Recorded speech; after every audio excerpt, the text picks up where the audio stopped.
Hello everyone. तो आज हम लोग एक्सरसाइज 8 पढ़ेंगे क्लास 10 का इंट्रोडक्शन टू ट्रिग्नोमेट्री। ट्रिग्नोमेट्री में सबसे पहले जान लेते हैं कि हम लोग मतलब किस तरह से हाइट या परपेंडिकुलर, बेस और हाइपोटेनस में रिलेशन बनाते हैं। तो सबसे पहले हम देख लेंगे कि 90 डिग्री का जो एंगल दिया होता है, 90 डिग्री का जो एंगल दिया होता है इसमें, और ये ट्रायंगल 90 डिग्री का ही होता है। तो इसमें हमारा ये हाइपोटेनस ये हो जाता है बेस या हाइट, या इसको बेस और इसको परपेंडिकुलर। तो इसमें हम पता करेंगे कि परपेंडिकुलर कब होता है और बेस कब होता है। तो जिस एंगल से हम एक आपको टेक्निक बता देता हूँ कि जिस एंगल से ये मेरा ऐसे मिलेगा, जिस एंगल को दिया रहेगा और हाइपोटेनस में जो टच करेगा उस टच करने वालों को हम बेस लेते हैं, बाकी जो बच जाता है उसको हम परपेंडिकुलर मान लेंगे। तो इसमें मेरा ये इससे टच होगा जब, तो ये बेस हो जाएगा, ये परपेंडिकुलर हो जाएगा और ये हाइपोटेनस हो जाएगा। अगर इसी तरह अगर हम इस एंगल को लेंगे तो इसमें टच करेगा जब, तो ये बेस हो जाएगा, ये परपेंडिकुलर हो जाएगा और ये हाइट हो जाएगा। तो सबसे पहले जानते हैं कि ट्रिग्नोमेट्री में कौन कौन सा साइन हम लोगों को पढ़ना होता है। तो होता है sine theta, cos theta, tan theta, cot theta, फिर उसके बाद होता है सेक थीटा और कोसेक थीटा। तो 6 साइन के बारे में हम लोग को पढ़ना होता है और इसमें क्या रिलेशन होता है इससे, वो उसी का इंट्रोडक्शन जानना है। तो सबसे पहले एक ट्रिक फेमस है, यहाँ पर इंग्लिश मीडियम में अगर कहें तो पंडित बद्री प्रसाद हर हर बोले, PBPHHB। तो हम अगर हिंदी मीडियम से चले तो वहीं LAL बट्टा में लाल बट्टा में कक्का। तो ये हो जाएगा। अगर इंग्लिश मीडियम से चलें तो परपेंडिकुलर बेस परपेंडिकुलर, मतलब परपेंडिकुलर अपॉन ये हाइपोटेनस, बेस अपॉन हाइपोटेनस और परपेंडिकुलर अपॉन बेस। उसी तरह ये लंब बटा में कर्ण, आधार बटा में कर्ण और ये लंब बटा में आधार हो जाएगा। तो हिंदी में हम इसको लिख सकते हैं, ये लंब हो जाएगा, ये जो हो जाएगा आधार हो जाएगा और ये कर्ण हो जाएगा। तो अब हम देखते हैं कि साइन का फार्मूला क्या हो सकता है। अगर हम इसको यहाँ से थीटा ले लेते हैं तो ये तो मेरा बेस आधार हो जाएगा, ये परपेंडिकुलर लंब हो जाएगा और ये हाइपोटेनस कर्ण हो जाएगा। तो पहले वाले को हम मानते हैं साइन, दूसरे वाले को कॉस और तीसरे वाले को टैन। जस्ट अपोजिट उसके नीचे आते हैं तो कॉट, सेक और ये कॉसेक। तो हम पहले वाले साइन पे लेंगे तो perpendicular upon hypotenuse, perpendicular upon hypotenuse लेंगे। यानी अगर हम इस ट्रायंगल को A, B और C लेते हैं तो इसमें हमारा हो जाएगा sine theta equal to AB perpendicular AB upon hypotenuse AC। तो इस तरह से हम कह सकते हैं कि sine theta AB upon AC। उसी तरीके से कॉस थीटा को बेस अपॉन हाइपोटेनस, तो इसमें बेस है BC और अपॉन AC। उसी तरीके से टैन थीटा को हम लेंगे P/B, यानी कि PAB और B यानी कि BC। उसी तरीके से कॉट थीटा में आएंगे तो अब जस्ट उल्टा हो जाता है, मतलब B/P, मतलब B जो है मेरा वो नीचे है तो हम पहले BC लिखेंगे अपॉन P लिखेंगे, इसको उल्टा। तो P क्या है मेरा, AB है, तो इसको हम AB लिखेंगे। इसको थोड़ा नीचे कर देते हैं। अब सेक थीटा में आएंगे तो सेक थीटा का H/P, तो H है मेरा AC और B है BC। उसी तरीके से कोसेक थीटा में H/P, H जो है वो है AC और P जो है वो AB। तो हमने देख लिया कि अगर किसी भी का वैल्यू निकालना होगा तो हम लोग कैसे इससे उसका रिलेशन के बीच उसको हम रिलेशन निकाल सकते हैं। पाइथागोरस थ्योरम, जो कि इसमें बहुत ज़्यादा यूज होता है पाइथागोरस थ्योरम का। तो हम देखेंगे ट्रिग्नोमेट्री में पाइथागोरस थ्योरम कैसे निकाल सकते हैं। तो पाइथागोरस का सीधा फार्मूला होता है कि हाइपोटेनस का स्क्वायर यानी AC का स्क्वायर, ये जो है बेस और परपेंडिकुलर मतलब AB के स्क्वायर प्लस BC के स्क्वायर के इक्वल होता है। तो इसमें हम ये देख सकते हैं कि इसमें अगर इसको निकालना होगा, हाइपोटेनस निकालना होगा, तो ये हो जाएगा। इसी फार्मूले से दो हम और निकाल सकते हैं। जैसे मेरा अगर लंब निकालना हो, परपेंडिकुलर निकालना हो, तो परपेंडिकुलर को साइड कर लेंगे हम, मतलब AB स्क्वायर को अगर यहीं छोड़ते हैं, इसको इधर लाते हैं, तो AB square equal to AC square minus BC square. ये जब इधर चला जाएगा तो ये माइनस में हो जाएगा। उसी तरीके से हमको अगर BC निकालना होगा तो इसको हम इधर ला देंगे, यानी कि BC square equal to AC square minus AB square. तो ये मेरा तीनों अलग अलग इससे फार्मूला निकल जाएगा। अब इसमें हमको जो चीज़ बेस हाइट और बेस परपेंडिकुलर जो भी पूछेगा, इससे हम इक्वेशन से पाइथागोरस से सॉल्व कर सकते हैं। आगे देखते हैं कि इसमें रिलेशन क्या होगा।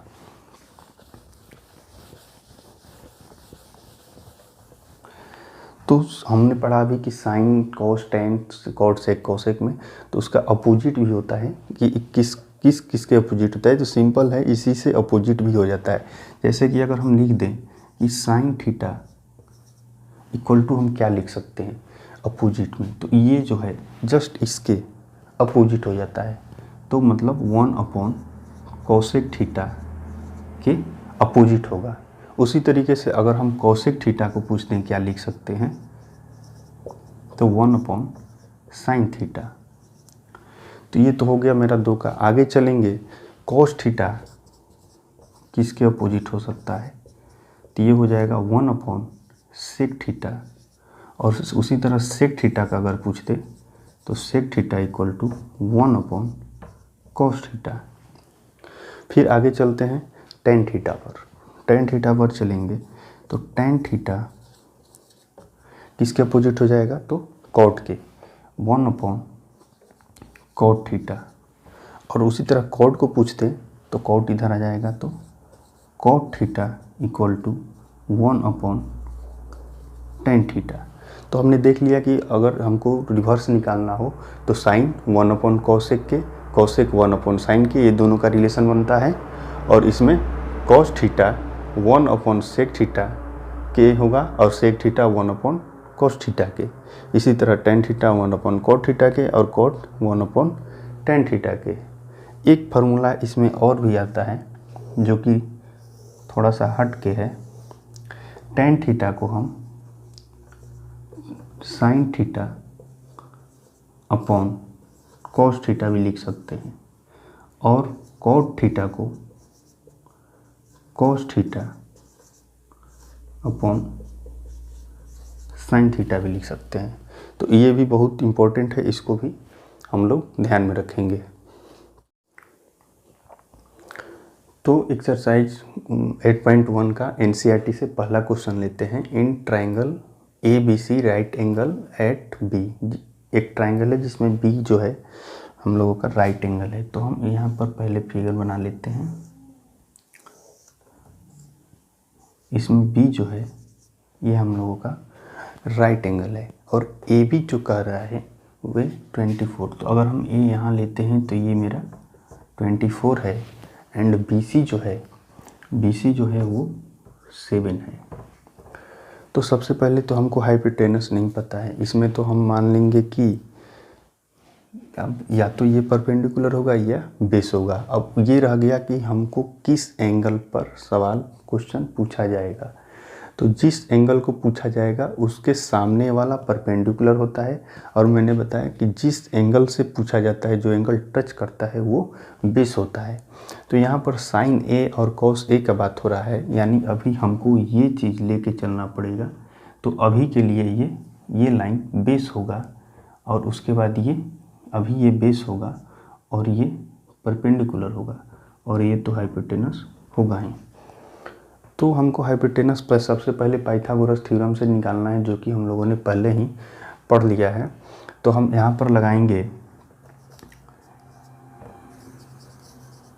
AC square equal to AB square plus BC square. तो AC पर हाइपोटेनस का मान निकालना, AB का मान कितना हो जाएगा 24 का स्क्वायर प्लस 7 का स्क्वायर, ये हो जाएगा AC का स्क्वायर। तो इसका हो जाएगा 5 7 6 और ये 4 9। अब यहाँ से हम स्क्वायर हटाएंगे तो इधर रूट आ जाएगा। तो AC इक्वल टू हो जाएगा रूट, और इसका रूट निकालने पर हम लोगों का 25 आ जाएगा, यानी AC इक्वल टू 25। तो हमको सारा इसमें पता हो गया, बेस क्या है और हाइपोटेनस क्या है और परपेंडिकुलर क्या है। तो हम अब चलते हैं अपने इस क्वेश्चन पे। इस क्वेश्चन पे आएंगे तो हमको साइन ए निकालना है और कॉस ए निकालना है। तो साइन ए जैसे ही लिखेंगे तो साइन ए के सामने वाला परपेंडिकुलर हो जाएगा और ये बेस हो जाएगा। तो साइन ए का फार्मूला हमको पता है कि P/H होता है, ठीक। तो P/H होता है, तो साइन ए P/H को P इसके लिए ये है, यानी कि sine A equal to BC upon H। यहाँ पर AC है तो हम AC लिखेंगे, और BC का मान कितना है मेरा, तो वह 7 है, और AC का मान जो है वह 25 है। तो मेरा साइन ए का वैल्यू 7/25 होगा। उसी तरह से कॉस ए को निकालेंगे।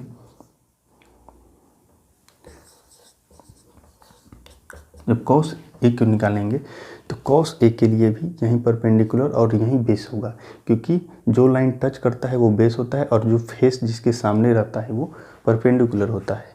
तो हम इसके लिए जस्ट अब कॉस का, ये तो हो गया साइन का फार्मूला। अब कॉस का अगर हम आते हैं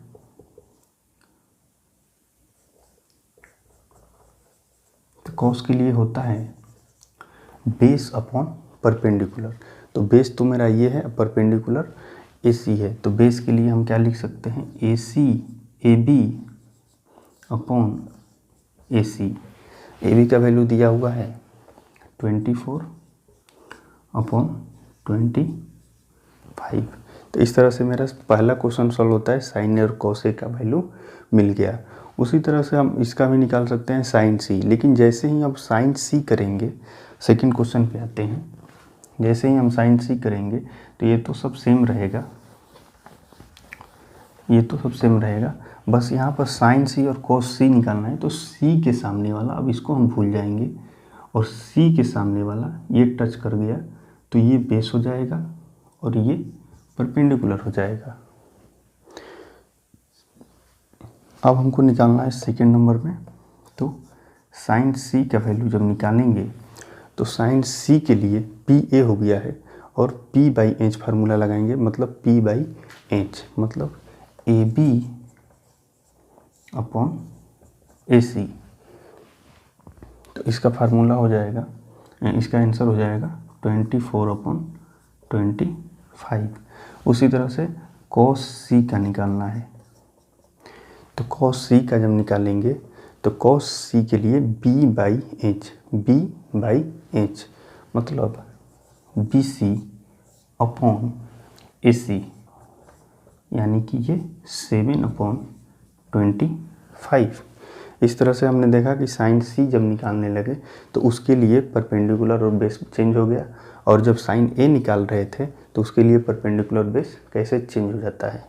इसी में बहुत लोगों को कन्फ्यूजन होता है। तो फर्स्ट क्वेश्चन हमारा निकालना है find tan p minus cot R. tan p minus cot R निकालना है, फिगर दिया हुआ है।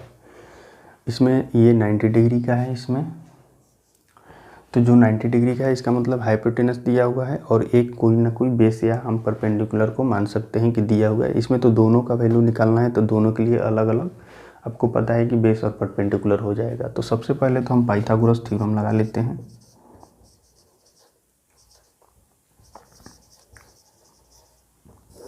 पाइथागोरस से चलेंगे तो मेरा हो जाएगा P R square equal to P Q square plus Q R square.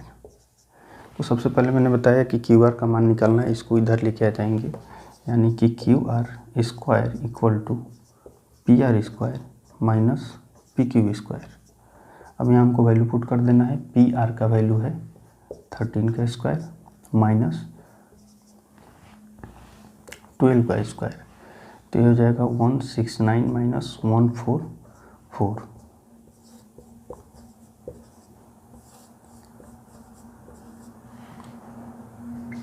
तो इसको हम माइनस कर लेंगे तो यहाँ हो जाएगा 5 और यहाँ आ जाएगा 2। तो क्यू आर को स्क्वायर हटाएंगे तो 25 आ जाएगा, यानी क्यू आर इक्वल टू मेरा 5, क्यू आर इक्वल टू 5 आ गया। तो हम यहाँ क्यू आर इक्वल टू 5 लिख देंगे। अब रहा मेरा क्वेश्चन में जो पूछ रहा है उसको निकालने के लिए, तो हम यहाँ पर सॉल्यूशन करते हैं इसका। तो सबसे पहले tan p मतलब ये लेना है। तो अभी मेरा क्या हो जाएगा, ये जो होगा परपेंडिकुलर होगा और ये जो होगा बेस होगा, ये तो हाइपोटेनस होगा ही। तो tan p के लिए हम लोगों को याद है क्या होता है,